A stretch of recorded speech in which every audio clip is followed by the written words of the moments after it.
Hello everyone, it's Kate, otherwise known as Ginger's Greetings, here on YouTube and on Instagram, and welcome to my channel. For today's video, I'm going to be talking about how I would draw backgrounds for visual novels. Who would have guessed? Disclaimer, I've never actually gotten around to making a visual novel. Life gets busy, and I've always had other projects or school or work that have taken priority over my funky little visual novel dreams. Thankfully, this video is about making backgrounds specifically, not the visual novel itself. So, as long as you like what you see here, stick around and I'll explain the steps and the thought process behind my background creation. On with the video! So, I've slapped a little graphic up here for your convenience, which I'll explain in a hot sec. Yeah, it's a bit of a mess, but from one artist to another, I'm not exactly your graphic designer. Talk to my girlfriend if you want advice on that. Hi, hon.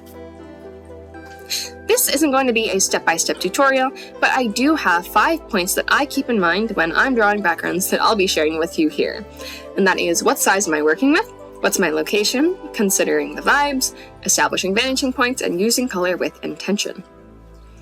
This is a real simple one, but sometimes my impatient butt struggles with it a lot.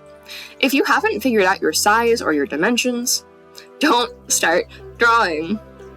I know you're excited to see your ideas come to life, but drawing an image only to realize it's the wrong dimensions or the quality is too low is heartbreaking, and might dissuade you from continuing your project altogether. My recommendation is that if you need to get your ideas out, stick to thumbnailing first. Not only will it save you from potentially losing hours of hard work, but it's just generally a good practice. If you're using Ren'Py, 800 by 600, 1280 by 720, and 1920 by 1080 are their default sizes. The background shown currently is 1920 by 1080. Here's an example of a less recent one I did, an 800 by 600. Not only did it stretch weirdly, but you can see that by sizing it up, it started to look pixelated. I hope that's a good enough example of why knowing your size first is so important. Now that we've gotten that out of the way, we can move on to thinking about the piece itself, starting with the location, aka, what are you actually drawing? Okay, so you know when your teachers would tell you, oh, there's only 5 questions, but there's actually 20, because each of the questions has 4 whole parts to it? That's me. I'm that teacher. And I'm not sorry. In order to know what you should be drawing, there are a couple of things you need to figure out about your story first, and that is starting with the obvious. Who or what is the story about, outlining the events, and asking yourself, is there a focus? First things first, start with the obvious. You probably have a handful of background images you already know you'll need, so just jot those down real quick. You can do this on some scrap paper in your sketchbook, or I prefer to do it in Google Docs. Now that that's started, you can build on this list by asking yourself who or what this story is going to be about. If you're like me and you spend all of free brain space thinking about story stuff, this might be done already, but please, indulge me a sec. Let's say your character is a girl in a Japanese high school. So original, I know. You probably inherently know you need an image of the school, the classroom, and maybe the hall. That's the obvious. But if your story takes place during an apocalypse, those classrooms are going to look way different. Or if your main character is supposed to be a snobby rich girl, you might want a shot of her big house or the inside of her car. Having context gives you useful insight. Background images set the scene for your story, so keeping the characters and the general plot in mind not only makes compiling your to-do list a lot easier, but it's just kind of necessary. Moving on to outlining the events. I know, no one wants to outline, myself included, but it doesn't need to be super detailed. A bullet point list is fine. It just needs to hit all of your major events, and for our purposes, should state where they occur. So, continuing off our last example, we've got a wealthy Japanese high schooler in the wake of the apocalypse. Let's say you don't outline. For the beginning of your story, you might be fine using the images you have. After all, they'll cover most of your bases. But let's say our main girl is getting chased. Rather than duck into the classroom, maybe it makes more sense for her to hide in a supply closet or to escape to the rooftop. Making these decisions ahead means you'll know exactly what art you need. It could also lessen your load. For example, let's say I stopped at point 2, and I put a good 5 hours into drawing this rich girl's beautiful house, only not to use it. I won't say it was a waste, I probably had fun, but 5 hours is a lot of valuable time. I'm unemployed at the moment, and I don't even have time for that. Bonus points for outlining being good practice in general. Sending my love to Pantsers out there, I super respect you guys, but after finally biting the bullet and trying the whole outlining thing, I can confirm that it saves a lot of time and confusion. Okay, one more point for this bit. Stay with me and I'll keep it short, I promise. You should take note of what the focus of your background is, aka, is there a specific piece of this background that is more relevant to the story than the rest of it? Take this new cool backdrop behind me, for example. I wanted to draw an art room specifically set up for life drawing. In this case, the platform in the center of the room is my main focus, and I attempted to draw more attention to that part of the image. You might not always have one, and that's okay. In the end, backgrounds are meant to be backgrounds. But if your characters have been searching for the Fountain of Youth, and that is part of one of your backgrounds, remember to give it extra love and attention. Ah yeah, we're at the vibes, part 3. Thanks for getting this far.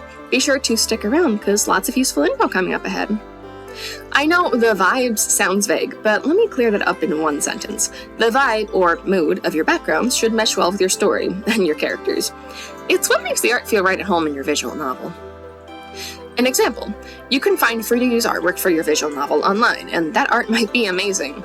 But if you set your characters in front of it and think, this looks weird, the vibe might be off. Take this beach, for example. I wouldn't call it bad per se, but it's definitely older artwork of mine. The style of that and this sprite don't mesh well together.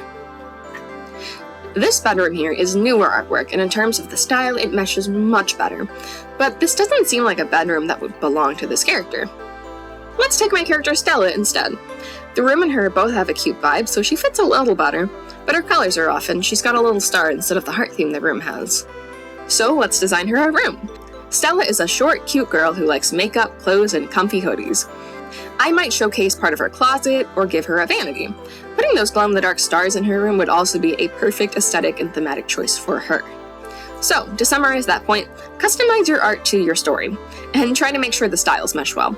Unless you want it to seem jarring as a stylistic choice, that could also be cool. Now, I can hear what you're thinking. When are we going to get to actually making stuff? And to that I say, this is a video about things to keep in mind when drawing backgrounds, not a tutorial on drawing them. But sure, let's start with vanishing points. If you've never heard of what vanishing points are, they're basically these points you can draw lines from to help you with your perspective. Depending on what you're drawing, you'll also be using a different number of points. I generally use 1 or 2. This room was drawn in 1-point perspective. The viewer is staring right into the middle of the room, shoulder parallel to the back wall. The vanishing point is close to the middle of the room in my example, though it doesn't always have to be. Any straight, flat edge coming towards you will be drawn with the perspective lines. And so long as we're looking at typically set boxy items, your other lines will be vertical or horizontal. The art room I did was drawn in 2-point perspective. In this case, both of my points actually sit outside of the canvas. The farther your points are from the canvas, the more milder the perspective seems, as you can hopefully see here. In this image, you, as the viewer, are no longer facing the wall directly. You now have 2 edges coming towards you, meaning some of those easy straight lines now also need to be drawn with another vanishing point. If that explanation sounds overwhelming, don't worry. Just get out some paper and try drawing some boxes. Once you do, it should make more sense, and then you'll be able to apply your newfound skill to your backgrounds. Once it clicks, using perspective feels like an IRL cheat code. At least it does for me, so I highly recommend you don't gloss over this. Us artists need every skill in our arsenal we can get, after all. Alright, if you've made it to my last point, thank you for sticking around! Feel free to pause and take a break if you need one. You could even like or comment if you're feeling generous. Otherwise, let's push through this last bit. Color. The last bit is color. I'll be honest, I suck at coloring. I've never had a strong sense for it, and they didn't teach color theory in any of my classes at school.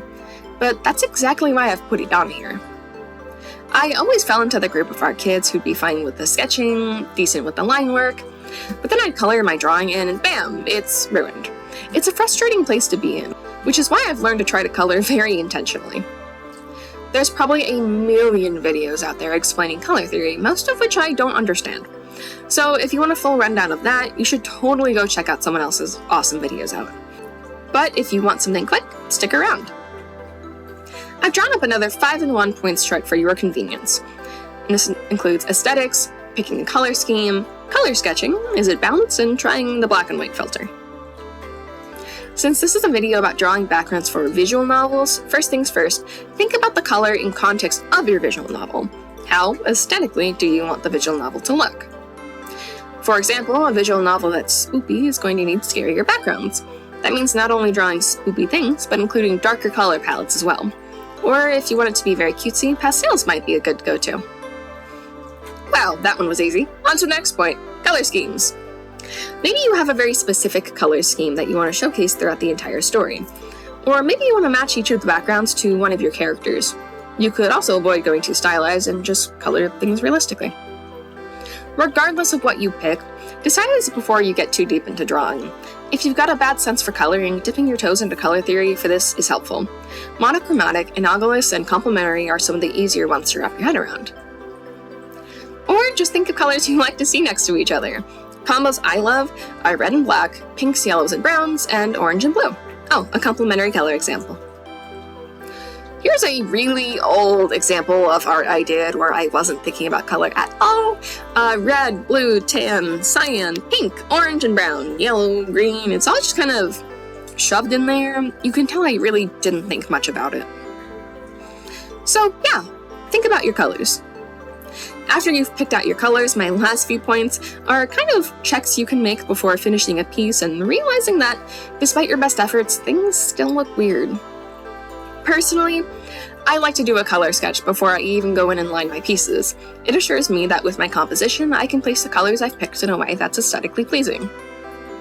Here's an example of two color sketches I did for the same piece.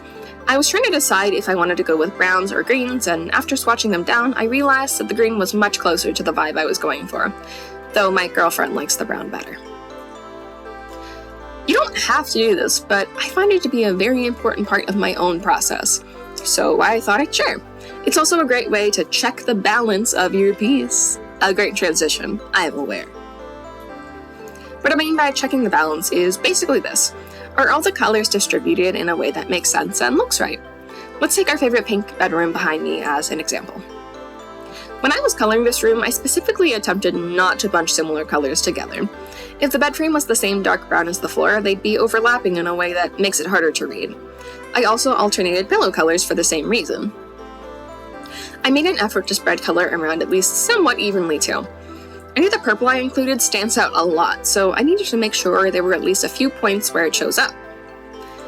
If I only made the one switch icon purple, your eyes would be drawn to it instantly, and you'd wonder if it was significant in some way. I did basically that exact thing in an art project, and everybody asked me if it was supposed to mean something. It didn't. Checking how your background looks in black and white can also be a good way to check your values. And that's all I've got for you today. I hope you've taken something useful from this, and feel free to let me know about your neat projects in the comments.